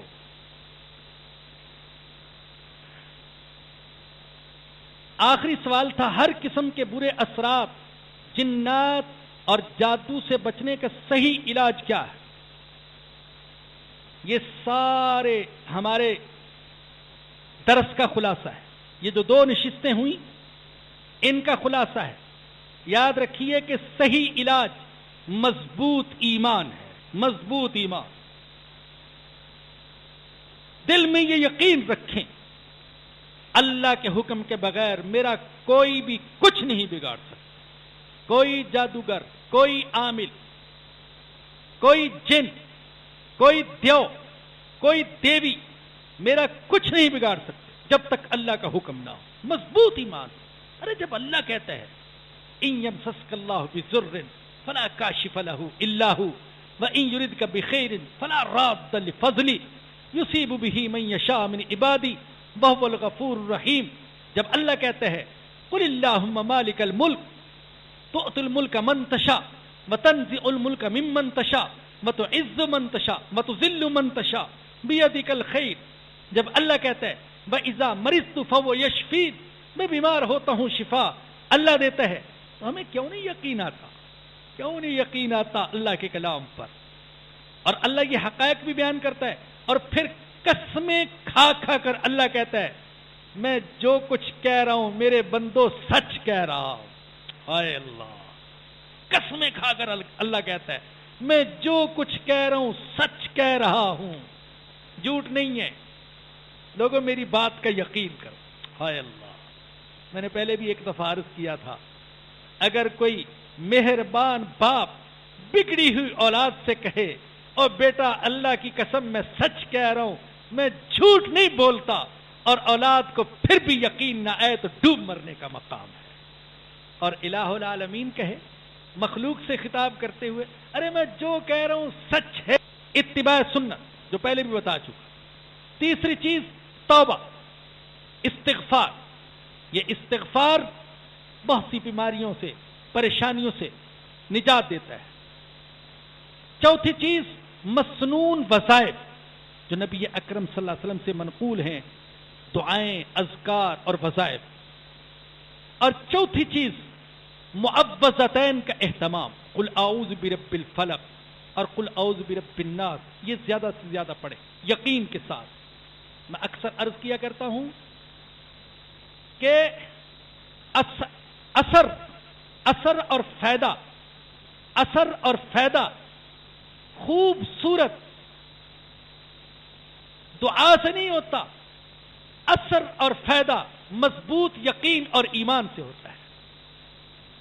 جو مضبوط یقین اور ایمان کے ساتھ بسم اللہ بھی پڑھ دے اللہ اس کو شفا دے دیں گے. اور اگر خوبصورت مقفع مسجع الفاظ پر مشتمل دعا ہے لیکن دل یقین سے خالی ہے فائدہ نہیں ہوگا. اور آخری چیز عرض کر رہا ہوں میرے بھائیوں، سب سے بڑا عمل اور سب سے بڑا تعویذ وہ دعا ہے. اس سے بڑا عمل کوئی نہیں. ہائے تم ان بازی گروں کے پاس جاتے ہو جن بازی گروں کی نظر تمہاری مصیبت اور پریشانی پر نہیں جیب پر ہے. ان سے کہتے ہو کہ ہمارے لیے مانگو، ہمارے لیے کوئی عمل کرو. جو دکھ درد آپ کے دل میں ہے وہ عامل کے دل میں نہیں ہو سکتا. میرا بیٹا بیمار ہے، میری بیٹی بیمار ہے، میرے گھر میں پریشانی ہے. جو تڑپ، جو سوز میری دعا میں ہوگا وہ عامل کی دعا میں نہیں ہو سکتا. اور اللہ کہتا ہے امن یجیب المضطر اذا دعا ویکشف السوء. جب کوئی مجبور شخص، ستایا ہوا شخص اللہ کو پکارتا ہے تو اللہ ہی قبول کرتا ہے اور اللہ ہی اس کی تکلیف کو دور کرتا ہے. اور میرے بھائیوں اور بہنوں، مبارک مہینہ آ رہا ہے. یہ دعا کا مہینہ ہے، دعا کا مہینہ. اللہ سے خوب مانگیے. اور میں آپ سے درخواست کروں گا سادگی کے ساتھ اس مہینے کو گزاریں. سادگی کے ساتھ نمود و نمائش نہ کریں، دکھاوے والی پارٹیاں نہ کریں، دکھاوے والی افطار پارٹیاں نہ کریں، یہ غلط ہے، غلط، دکھاوا حرام ہے۔ اسراف نہ کریں، فضول خرچی نہ کریں، اپنے دسترخوان کو محدود کر لیں، کبھی کبھی اپنے آقا کی سادگی کو بلکہ اپنے آقا کی بھوک کو یاد کر لیا کریں۔ میرے آقا کے اکثر روزے ایسے تھے جن میں سحری میں پانی کے سوا کچھ نہیں تھا اور افطار میں کھجور اور پانی کے سوا کچھ نہیں، اکثر روزے ایسے۔ کبھی کبھی تو یاد کر لیا کرو اللہ کے بندو، کیسے عشق کے دعوے، ہم حضور کے عاشق ہیں۔ حضرت عائشہ کا تو یہ حال تھا رضی اللہ عنہا کہ دسترخوان سجایا جاتا اور صرف کھانا ہوتا تھا تو بعض اوقات حضور کا فاقہ یاد آ جاتا تو دسترخوان سے روتی ہوئی اٹھ جاتی تھی، فرماتی تھی مجھ سے نہیں کھایا جاتا، مجھے یاد آتا ہے کہ میرے سرتاج نے ساری زندگی 2 وقت پیٹ بھر کر نہیں کھایا، آج میرے دسترخوان پر روٹیاں رکھی ہوئی ہیں، میرے آقا کو روٹی نہیں ملتی تھی، روتی ہوئی اٹھ جاتی تھی۔ آج ہم کیسے گوارا کر لیتے ہیں یہ اسراف، یہ فضول خرچی؟ خدا کے واسطے اللہ کے رزق کی قدر کرو، پھر دسترخوانوں سے جو بچتا ہے اٹھا کر کوڑے دان۔ اور اللہ کے بندو خوف کرو، مہمان بھی خوف کریں، میزبان بھی خوف کریں۔ حالت یہ ہے کہ 1.5 کروڑ کے قریب پاکستانی مسلمان سیلاب سے شدید متاثر ہیں، ہم اندازہ نہیں کر سکتے۔ آپ ذرا سوچیں ابھی یہاں پانی آ جائے اور چھت تک پانی ہو اور ہمیں چھت پر رہنا پڑے، کیا حال ہوگا ہمارا؟ ایسے لوگ 1.5 کروڑ کے قریب متاثرین، ان میں سے ایسے بھی کئی دن تک جنہیں روٹی کا ایک لقمہ تک میسر نہیں، جن کے بچے بھوک سے بلک رہے، صاف پانی مہیا نہیں، باپ پردہ خواتین قضائے حاجت کے لیے اوٹ کی تلاش میں ماری پھر رہی، کہاں قضائے حاجت کریں، پانی ہر طرف۔ 7 لاکھ کے قریب مکانوں کا نام و نشان مٹ چکا۔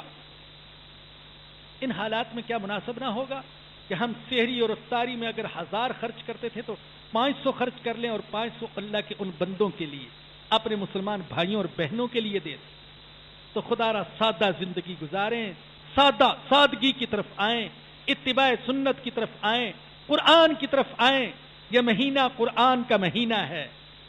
اب ظاہر ہے ملاقات اس وقت ہوگی جب رمضان کا بہت حصہ گزر چکا ہوگا۔ میں آپ سے کہنا چاہتا ہوں اس مہینے میں قرآن کا حق ادا کر دیجئے، اور بھائیوں باز آ جائیے، اللہ ناراض نہ ہو جائے، ہماری نافرمانی سے نہیں، کہیں اللہ پاک ہماری عبادت سے نہ ناراض ہو جائے۔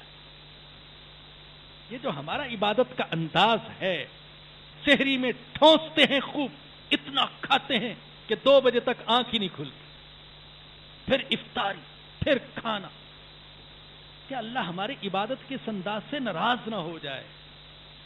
سونے کا مہینہ بنا دیا، کھانے کا مہینہ بنا دیا۔ یہ تو کم سونے کا مہینہ، کم کھانے کا مہینہ ہے۔ روزے سے تو جسمانی بیماریوں سے شفا ملتی ہے، ہم جس طریقے سے روزے رکھتے ہیں بیماریاں آتی ہیں، جو کچھ ہم کھاتے ہیں ان سے تو بیماریاں پیدا ہوتی ہیں۔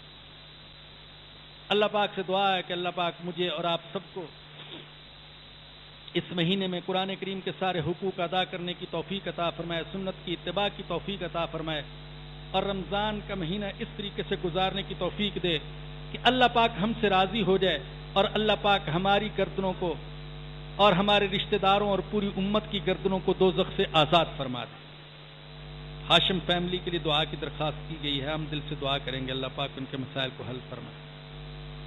الطاف بھائی کوئی اعلانات؟ جی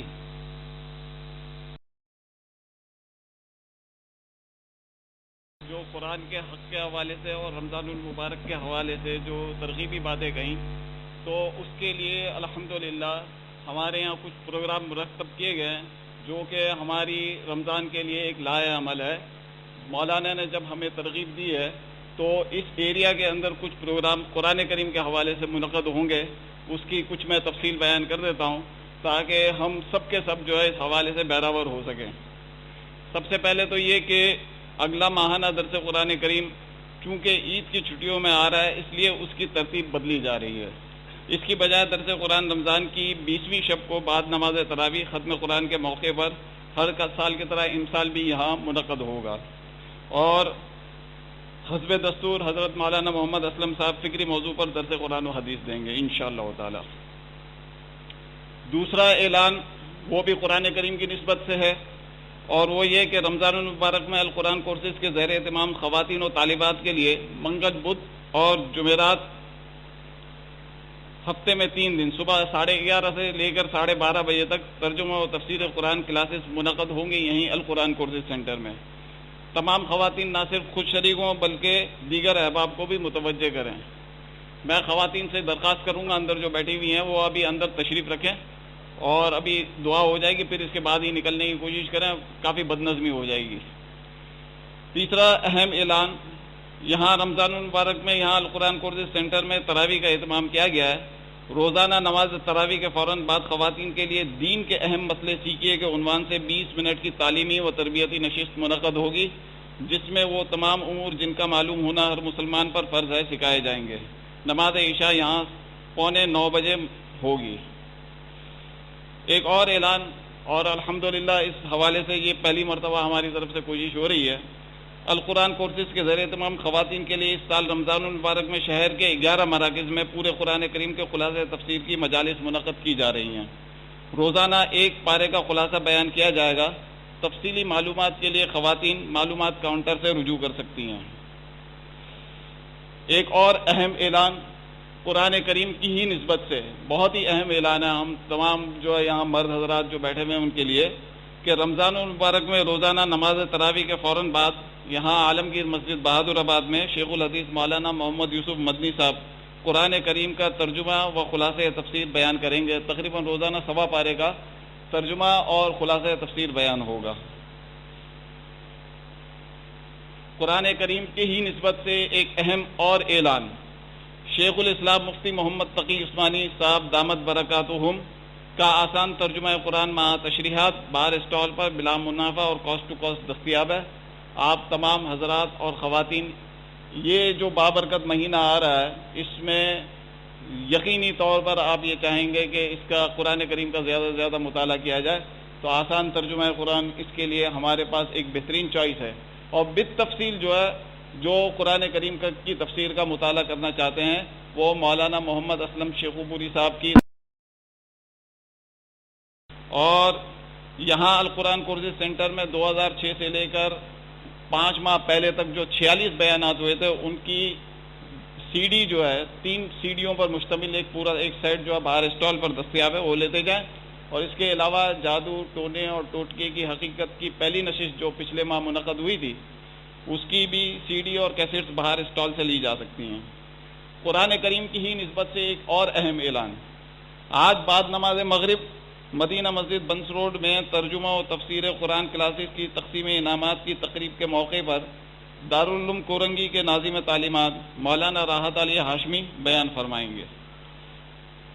اور حضرت نے جو ہم اس سیلاب کے حوالے سے اشارہ دیا اور سیلاب کے حوالے سے تفصیل بھی بتائی، تو بھائی بات یہ ہے کہ ہماری اسلامک NGOs اس وقت جو ہے بہت بڑا کردار ادا کر رہی ہیں ان ایریاز کے اندر، اور یہ تو امریکہ کا جو ہے محکمہ داخلہ اس نے بھی اس چیز کو جو ہے ایڈمٹ کیا ہے کہ سب سے بڑا کردار اور سب سے پہلے جو وہاں یہ سیلاب زدگان کی امداد کے لیے جو سب سے پہلے جو لوگ پہنچے ہیں وہ اسلامک NGOs ہی ہیں۔ الخیر ٹرسٹ کے حضرات اور معمار ٹرسٹ کے حضرات یہاں موجود ہیں، باہر اسٹال لگا ہوا ہے، اور وہ یہ کہتے ہیں کہ مشکل زدہ بھائیوں کو اس وقت خیموں، ترپال، خوراکی اجناس، ادویات اور نقدی کی اشد ضرورت ہے، لہذا زکوٰۃ، صدقات، فطرہ اور خصوصاً رمضان پیکیج کے ذریعے بے سہارا بھائیوں کی مدد کے لیے آگے بڑھیں، اور الخیر ٹرسٹ کے حوالے سے جو ہے زیادہ سے زیادہ تعاون فرمائیں۔ حاجی طاہر صاحب کو چیئرمین ہیں الخیر ٹرسٹ کے، وہ بھی یہاں تشریف رکھتے ہیں۔ میں حضرت سے دعا کی درخواست کے لیے کہوں گا۔ جزاکم اللہ۔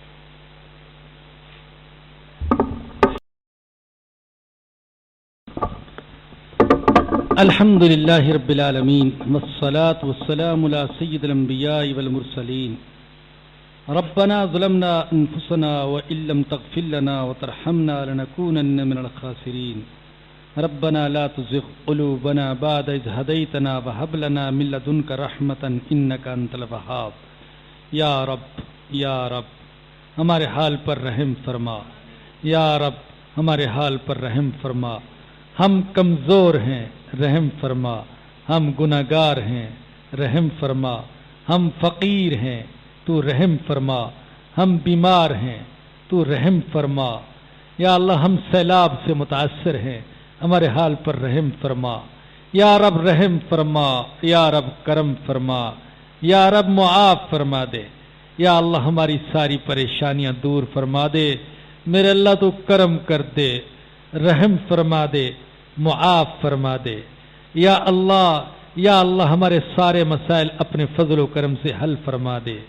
میرے اللہ مبارک مہینہ آ رہا ہے، ہمیں اس مبارک مہینے کا حق ادا کرنے کی توفیق عطا فرما دے. قرآن کریم کے سارے حقوق ادا کرنے کی توفیق عطا فرما دے. یا اللہ اس مبارک مہینے میں ہماری گردنیں، ہمارے آباء، ہماری امہات، ہماری ازواج، ہماری اولاد، ہمارے رشتہ داروں اور ساری امت کی گردنیں دوزخ سے آزاد فرما دینا. اے اللہ کرم فرما دینا، رحم فرما دینا، معاف فرما دینا. یا اللہ ساحروں سے، جادوگروں سے، جنات سے، شیاطین سے، جعلی عاملوں سے اور نقصان دینے والے تعویذ گنڈے سے، چوروں ڈاکوؤں سے، حاسدوں سے، دشمنوں سے ہماری حفاظت فرما. یا اللہ حفاظت فرما. حاشف فیملی کے لیے دعا کی درخواست کی گئی، ہم ان کے لیے بھی دعا کرتے ہیں اور سب کے لیے دعا کرتے ہیں. اے اللہ ہم سب کے سارے جائز مسائل اپنے فضل و کرم سے حل فرما دے. یا اللہ جو ہمارے بھائی، ہماری بہنیں سیلاب سے متاثر ہیں، ہمیں ان کے دکھ درد کو محسوس کرنے کی توفیق عطا فرما، ان کے کام آنے کی توفیق عطا فرما. یا اللہ آج وہ متاثر ہیں، ہم اس پوزیشن میں ہیں کہ ان کے ساتھ تعاون کر سکیں. یا اللہ ہمیں اس کی توفیق عطا فرما. میرے اللہ ہماری حفاظت فرمانا، ہر قسم کی آفات سے، بلیات سے، مصائب سے، بیماریوں سے، حادثوں سے اپنے فضل و کرم سے حفاظت فرمانا. ربنا آتنا فی الدنیا حسنۃ وفی الآخرۃ حسنۃ وقنا عذاب النار. ربنا تقبل منا انک انت السمیع العلیم وتب علینا انک انت التواب الرحیم. صلی اللہ تعالی علی رسولہ وخیر خلقہ سیدنا ومولانا محمد وآلہ وصحبہ واہل بیتہ اجمعین. آمین برحمتک یا ارحم الراحمین.